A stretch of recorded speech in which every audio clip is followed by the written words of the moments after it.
Bismillahirrahmanirrahim. Salam sejahtera. Bersua lagi dalam membongkar kisah sejarah. Kali ini kami membawakan satu lagi kisah menarik, iaitu Pekan Jolo Pelan Pembangunan dan Jalan. Seperti apakah kisah ini? Mari sama-sama kita saksikan. Jolo ialah perwakilan Sepanyol, atau lebih tepatnya salah nyata, perkataan Sulu, kadangkala ditulis Sulu.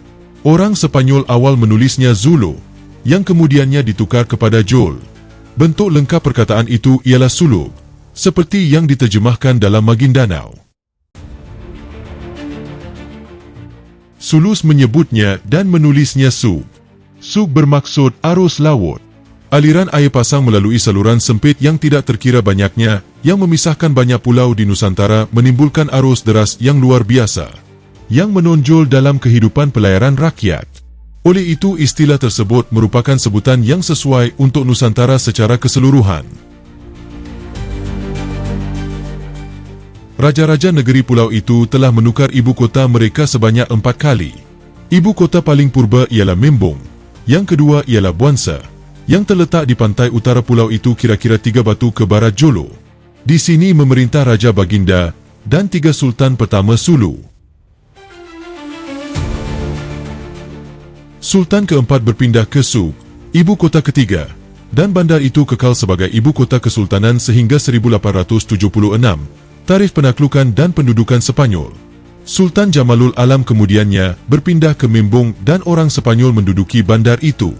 Sejak itu istilah Jolo telah menjadi begitu rapat dengannya, sehingga dianggap lebih baik untuk menggunakannya sebagai nama untuk bandar itu, manakala istilah Sulu, yang lebih betul dan lebih biasa digunakan, dikekalkan dalam semua aplikasi lain. Bandar Jolo telah dikenal pasti dengan sejarah kesultanan sehingga mendapat perhatian yang besar. Bangunan dan penambahbaikan Sepanyol adalah cukup luas untuk mengaburkan mercu tanda kuno bandar dan untuk menjadikan pemahaman yang lengkap dan bijak tentang sejarah awal dan tradisi tempat itu tidak dapat dilaksanakan. Oleh itu, beberapa perkataan yang menerangkan lokasi Jolo, tanda tempat purbanya dan penambahbaikan Sepanyol akan menjadi minat utama. Pekan seperti sekarang ini terbahagi kepada 4 bahagian yang berbeza. Bahagian utama atau tengah ialah Jolo proper atau bandar berdinding.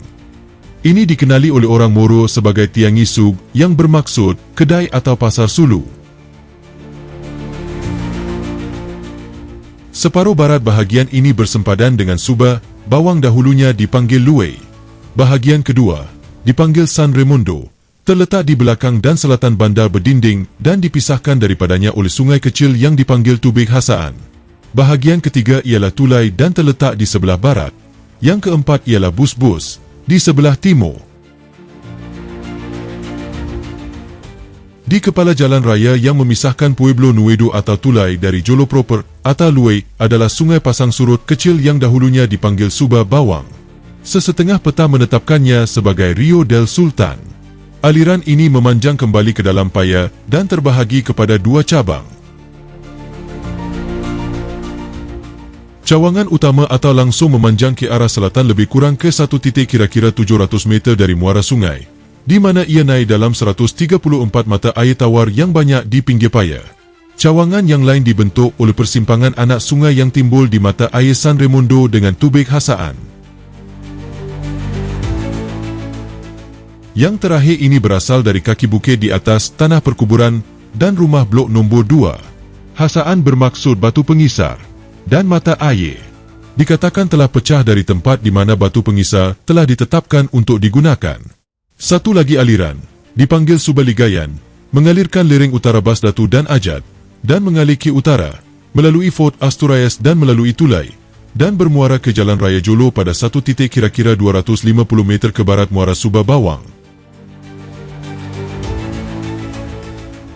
Cawangan aliran ini dahulunya dikeluarkan di Asturias, dan dihubungkan dengan aliran utama Subah Bawang. Tanah yang terletak di antara Subah Bawang dan Subaligayan adalah sebuah delta. Ia dipanggil oleh Moros Ulaya, iaitu Kepala Pukat, kerana bentuknya yang segitiga. Ia kebanyakannya berpaya, tetapi ia mempunyai jalur membujur tengah tanah kering yang boleh menghubungkan Tulai dengan dasar bukit di Asturias. Di hujung atas jalur ini terdapat pada satu masa yang jelas tempat berpasir, berbeza dalam pembentukan daripada tanah sekeliling, yang dianggap suci dan sepatutnya menjadi tanah pertama yang terbentuk di pulau itu. Tempat ini sesuai dengan Sub, selepas ia dinamakan seluruh penempatan yang dibina di sepanjang tebing Suba, Bawang dan di kepala jalan. Istana Sultan, yang dipanggil Istana, Kuta, Kubu dan bentengnya dibina di sepanjang tebing kiri bawah Sungai Bawang makan nama Rio del Sultan. Di tebing kanan terletak rumah dan benteng para datu lain yang berpangkat tinggi. Dua jambatan menghubungkan satu sisi sungai dengan yang lain. Di pinggir bandar terletak pelbagai kuta kepunyaan datu bawahan yang mempertahankan pendekatan ke bandar. Kuta yang paling terkenal ialah Kubu Daniel, kubu terbaik Sulu. Di tapak kubu ini dibina pada tahun 1878 kubu atau Redo Alfonso ke-12, yang akhir-akhir ini digantikan dengan bangunan Ibu Pejabat Pos Tentera Jolo sekarang. Satu lagi kubu kukuh dibina di kaki bukit tepat di atas kepala delta yang diterangkan di atas ia mempertahankan pendekatan pedalaman ke bandar. Ini adalah kuta Panglima Arabi, di mana kubu Asturias didirikan. Satu lagi kuta terletak di Pont Belam. Bahagian utama bandar ini dahulunya dibina di atas beting dan pantai di kepala teluk. Deretan bangunan yang luas terbentang ke jalan raya dan di hadapan bangunan yang kini diduduki sebagai rumah kelab dan hospital tentera. Jeti Cina sekarang dibina pada pelan yang sama. Deretan rumah dan kedai yang luas ini bermula di titik bawah Delta Tulai dan terbentang terus ke laut. Teluk ini sangat cetek di sini nampaknya dilindungi dengan baik daripada ribut yang teruk. Pelbagai jenis ikan dipanggil tulai. Selepas itu bandar Moro Tulai dinamakan, ditangkap di teluk. Payah membatasi bandar di selatan dan barat, memberikannya pelindungan yang cukup daripada serangan. Walau bagaimanapun, ia terbuka untuk menyerang dari laut dan dari timur. Tanah di sebelah timur adalah tinggi dan menyediakan satu-satunya tapak yang diingini untuk kediaman. Di sini kubu dan pertahanan terkuat didirikan. Orang Sepanyol membina bahagian tengah Jolo terlebih dahulu. Mereka menaikkannya jauh di atas paras laut dengan tampalan yang luas dan dikelilingi oleh dinding berlubang gelung, 8 kaki tinggi dan 1,5 kaki tebal, untuk perlindungan daripada serangan Moro. Pekan baharu itu ditata dengan indah dengan jalan-jalan yang luas dan bersedi barisi 2 barisan arbol de fuego, pokok api, wailang-wailang, 10 akasia, dan jenis pokok lain, yang sebahagiannya besar dan megah. 3 taman, setiap satu blok bersaiz, menambah keindahan tempat itu. Kuarters yang besar telah dibina untuk pegawai. Semua rumah dicat putih atau bercat putih, dan tidak satu pun daripada mereka mempunyai bumbung nipa yang begitu biasa di Nusantara. Tempat perniagaan, gudang, pasar yang besar, gereja, teater, 2 rumah sekolah, dan hospital telah didirikan dan bekalan air awam disediakan. Sebuah jeti batu dibina memanjangkan 120 meter ke dalam laut dan dilengkapi dengan rumah api di hujung luarnya. Tembok bandar mempunyai 5 pintu. 2 daripadanya terletak di sebelah barat laut atau hadapan laut, 1 di kaki jeti, dan 1 lagi dekat dengannya. Melalui pintu gerbang terakhir kargo telah dimasukkan dari bot-bot kecil, yang sentiasa boleh datang ke titik ini pada air tinggi. 3 pintu lain terletak di sebelah darat, 1 di hujung selatan bandar ke arah Tulai, 1 lagi di hujung bertentangan menghadap Bus-Bus, dan ketiga di hujung selatan Kale. Buyun menghadap terus ke San Raimundo. Pintu terakhir ini adalah satu-satunya pintu gerbang ketiga yang dibuka pada masa ini dan merupakan satu-satunya pintu masuk ke bandar dari sisi darat. Sebuah menara yang dipanggil Tor delle Farola mengatasi pintu pagar. Berhampiran pintu Bus-Bus dan membentuk sudut timur laut bandar adalah kubu atau yang diragui yang dipanggil Alfonso ke-12. Ia dibina di atas kemegahan yang menonjol dan menawarkan pemandangan teluk, bandar dan negara sekitarnya yang luas. Di kawasan berhampiran terletak Cuartel Espa. yang merupakan bangunan besar dan besar yang menduduki hujung utara bandar, menghadap teluk di sebelah bus-bus. Di hujung dinding yang melampau di sebalik berek adalah menara atau rumah blok yang dipanggil Tor Norte. Satu lagi menara serupa di pintu selatan dipanggil Tor Su. Di persimpangan tembok selatan dan garis pantai terdapat sebuah bangunan kukuh yang dipanggil Cuartel Defensivo de las Victorias.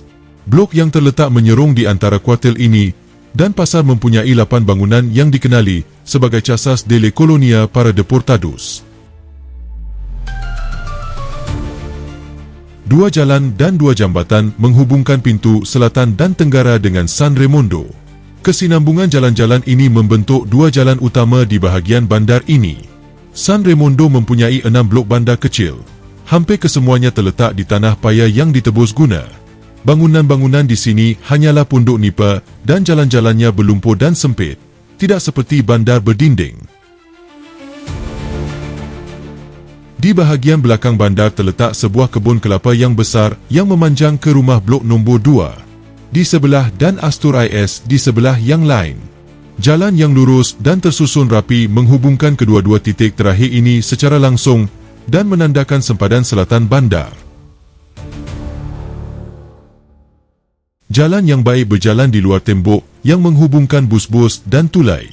Penggunaan kemudiannya telah menggunakan istilah tulai untuk semua bahagian bandar yang terletak di barat Subah Bawang. Dahulu nama tulai hanya digunakan pada bahagian yang terletak di barat Subah Ligayan, manakala bahagian pertengahan dikenali sebagai Pueblo Nuevo. Jambatan yang merentasi muara Subah Bawang digelar Puente del Sultan. Di seberang jambatan jalan ini memanjang melalui Pueblo Nuevo dan di sepanjang jalur tengah Ulaya atau Delta ke kubu Astur IS. Dengan itu memisahkan perairan Subah Bawang dari Subah Ligayan. Di tengah-tengah antara Tulai dan Asturias berdiri sebuah monumen seperti obeliske yang didirikan oleh Jeneral Arolas dan bertarikh 1892. Pengisian selanjutnya di Tulai telah menyediakan beberapa jalan. Salah satunya adalah jalan terus ke JT Cina dan kemudian ke Rumah Blok Playa 12 dan Sungai Ligayan. Sebuah jambatan besar melintasi sungai ini ke Tulai yang betul. Jalan itu berakhir di pantai sedikit di luar jambatan.